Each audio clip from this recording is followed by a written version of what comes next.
गुरुस्तोत्रम् अखण्डमण्डलाकारं व्याप्तं येन चराचरं तत्पदं दर्शितं येन तस्मै श्रीगुरवे नमः।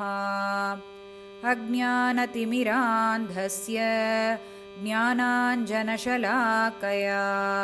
चक्षुरुन्मीलितं येन तस्मै श्रीगुरवे नमः। गुरुर्ब्रह्मा गुरुर्विष्णुः गुरुर्देवो महेश्वरः गुरुरेव परं ब्रह्म तस्मै श्रीगुरवे नमः। स्थावरं जङ्गमं व्याप्तं यत्किञ्चित् सचराचरं तत्पदं दर्शितं येन तस्मै श्रीगुरवे नमः। चिन्मयं व्यापि यत्सर्वं त्रैलोक्यं सचराचरं तत्पदं दर्शितं येन तस्मै श्रीगुरवे नमः।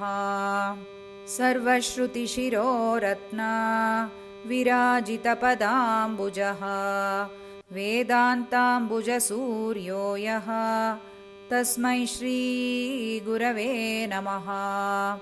चैतन्या शाश्वता शान्तः व्योमातीतो निरञ्जनः बिन्दुनादकलातीतः तस्मै श्रीगुरवे नमः। ज्ञानशक्तिसमारूढः तत्त्वमाला विभूषितः भुक्तिमुक्तिप्रदाता च तस्मै श्रीगुरवे नमः। अनेकजन्मसम्प्राप्त कर्मबन्धविदाहिने आत्मज्ञानप्रदानेन तस्मै श्रीगुरवे नमः। शोषणं भावसिन्धोश्च ज्ञापनं सारसम्पदः गुरोः पादोदकं सम्यक् तस्मै श्रीगुरवे नमः। न गुरोरधिकं तत्त्वं न गुरोरधिकं तपः तत्त्वज्ञानात् परं नास्ति तस्मै श्रीगुरवे नमः। मन्नाथ श्रीजगन्नाथः मद्गुरु श्रीजगद्गुरुः मदात्मा सर्वभूतात्मा तस्मै श्रीगुरवे नमः।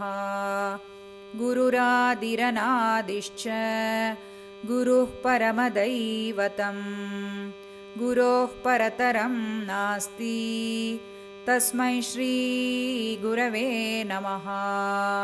त्वमेव माता च पिता त्वमेव त्वमेव बन्धुश्च सखा त्वमेव त्वमेव विद्या द्रविणं त्वमेव त्वमेव सर्वं मम देवदेवा मम देवदेवा।